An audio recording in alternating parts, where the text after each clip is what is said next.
What's going on, guys? Welcome back to a brand new video, and today we have got a two-back tactic. That is right, two centre-backs, that is it. Obviously designed for powerhouses, to make that very clear. Before I see anyone say, why didn't you test with Luton, it is designed for a powerhouse team. If you do enjoy the tactics, be sure to leave a like and subscribe. It is a fun video, it's a two-back system. Try and have a laugh with it. Hopefully you do enjoy. Let's get into it. Right then, the first team we're going to test with is going to be with Inter Milan. Now, I was actually quite confident taking it into the Serie A because I play a lot of three-backs in this area. I thought, you know what? What's the worst that can happen? You lose one centre-back. Obviously, we've got other players that can drop deeper and act as a back three as well. Now, what I will say is we put on a great display because we do win the Italian Super Cup 4-1 over Napoli, the Italian Cup 5-1 over AC Milan. Their name changes, I've got to get it done because they're very, very annoying. And the actual league, we go invincible in. Now, I know we are Inter Milan. We are also very, very attacking. So, in terms of actual goals being scored, no one's going to come close to us because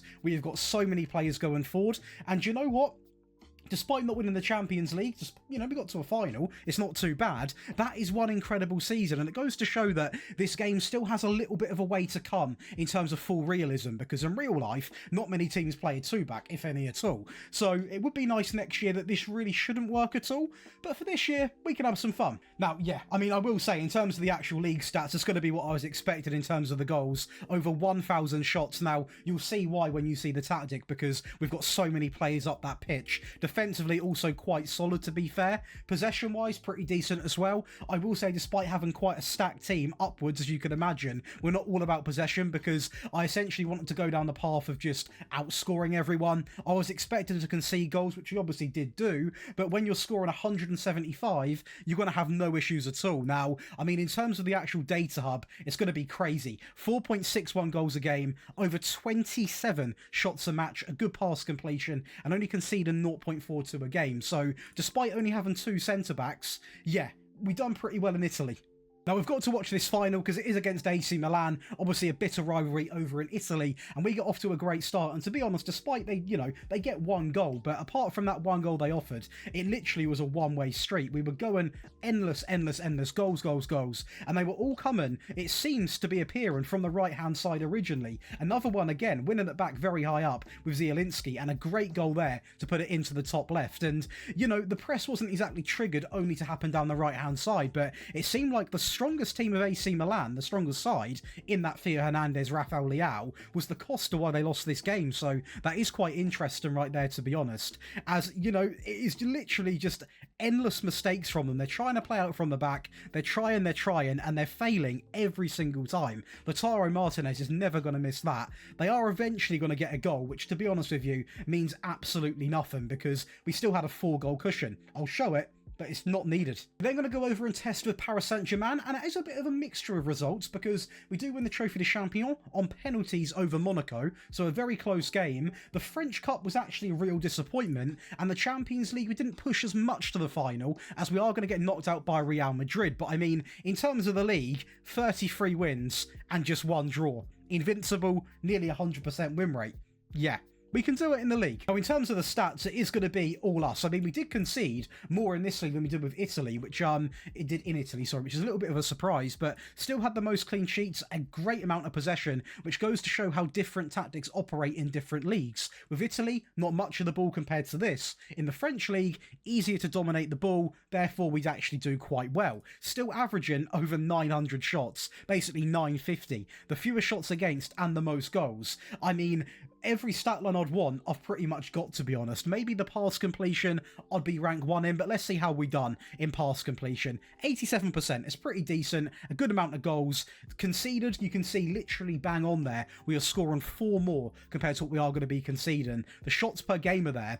Pretty much everything is going in our favour. And despite, you know, not winning the Champions League or the French Cup, can you really quibble with 2 centre-backs winning your 33 games? No. And despite Madrid being the cause of us being knocked out of the Champions League, we actually did win the first leg. So, you know, it was just a bad second leg performance, to be honest, because this first leg we actually win 2-0 and they virtually offered nothing all game. And, you know, going into that second leg, if I wasn't holidaying this batch of results, I potentially would have gone with a defensive variant. We could have easily won this.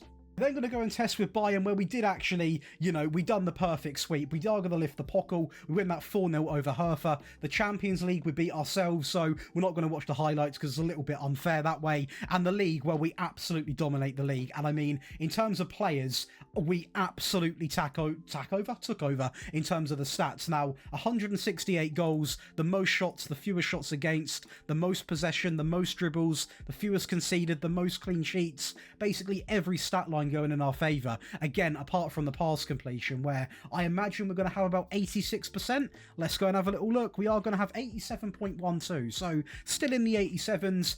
The most goals, I want to say, with 4.94. The least goals as well, I believe, 25 shots a game. Yeah, so out of the powerhouses, Germany does come up tops here, really, doesn't it? I mean, maybe we could have went into the Premier League as well, but obviously when you're playing a two-back system, again, I will say it is designed for top teams. You're not going to win anything with, like, Nottingham Forest with two centre-backs. This is strictly a powerhouse video. We'll go and watch this game against Hertha, because it was quite a good game, and we actually went down to 10 men as well, after this goal went in, I believe. So after this goal here, this is with 10 men, so even with 10 men, with two centre-backs, who actually got the red card? Can we see?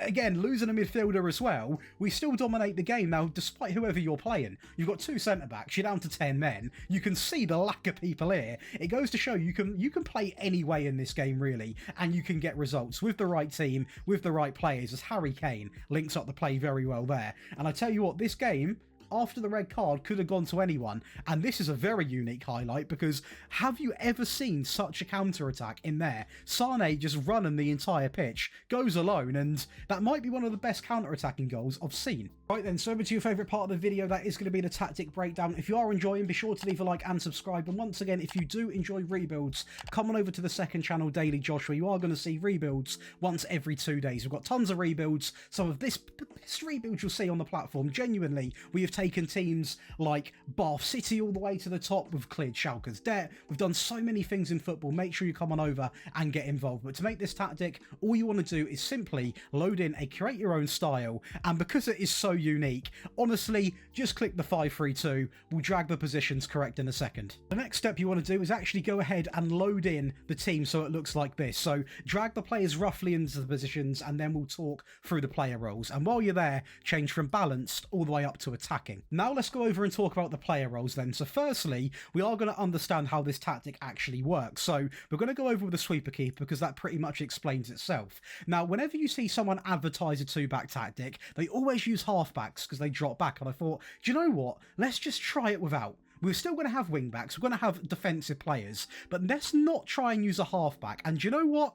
It relatively performed the same standard. I will be honest, using half-backs, you might be a little bit better in terms of defensive side, but the attacking side, we were definitely better on. So we are going to go with two ball-playing defenders. Now, because of how risky this tactic actually is, we are going to tell them to dribble less. They can tackle harder and be aggressive, but I do not want them having any ideas dribbling with the ball, because the second one of these dribbles out is the second the team's done. We go down to one centre-back and he may as well just go home. So you need to make sure both of these are on dribble less. Under any circumstance, make sure they're on dribble less, because genuinely it will cost you big time. Going over to the wing-backs, pretty common sense. You can't go too out there in the default version, because you need to just think, if they fly forward every single time, then we're going to be, you know, a little bit vulnerable at the back. So the wing back on the right hand side, we are going to have him on take more passing risks, also set to cross from deep, stay wider, and also tackle harder. So by default, he will get forwards, but the crosses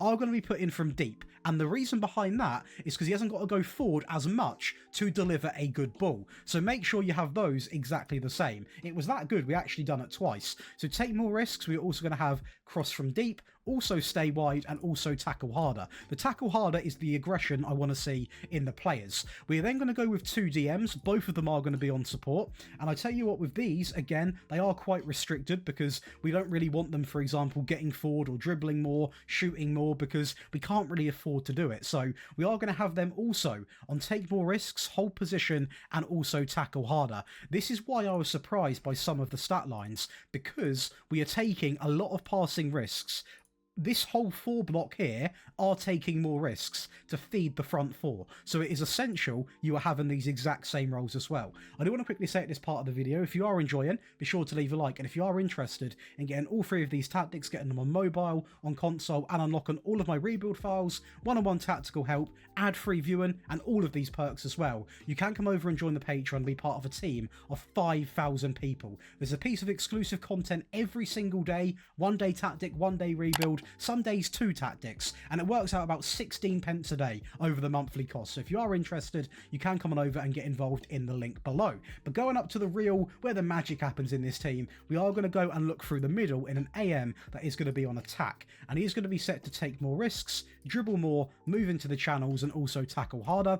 Basically anything good in terms of up the pitch, in terms of the short pass and play, will come through this guy. Now, he also is going to be taking more risks. That's one thing you've got to sort of adapt to with this tactic, that you are going to take risks. You are sometimes going to be caught out. That is how it works when you play a 2-back system. So you can't be expecting to play flawless football all the time. You are going to put a pass wrong sometimes. And you know what? That's okay. We are then going to go with 2 inside forwards. We are going to go with a supportive role on the left and also on the right hand side, and these also are going to share the same instructions. Sit narrow so the wing backs can overlap.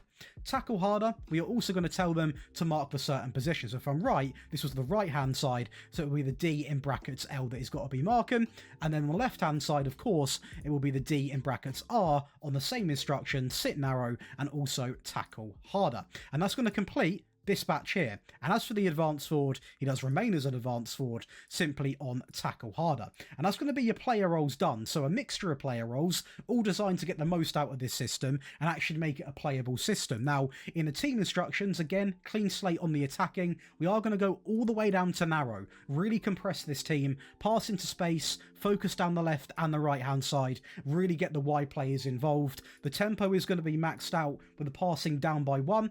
We are also going to operate with low crosses and run at defence. So again, quite an attacker mindset to a tactic, and that's why I say sometimes you are going to make passing errors, but in a tactic like this, you're already taking risks. You may as well take more risks. You're going to counter press, counter, distribute quickly, and simply roll the ball out. The roll the ball out is there mainly because it will go to the centre backs, but sometimes the full backs will actually sit quite deep, so if they do want to go to them, it's good to have the option there.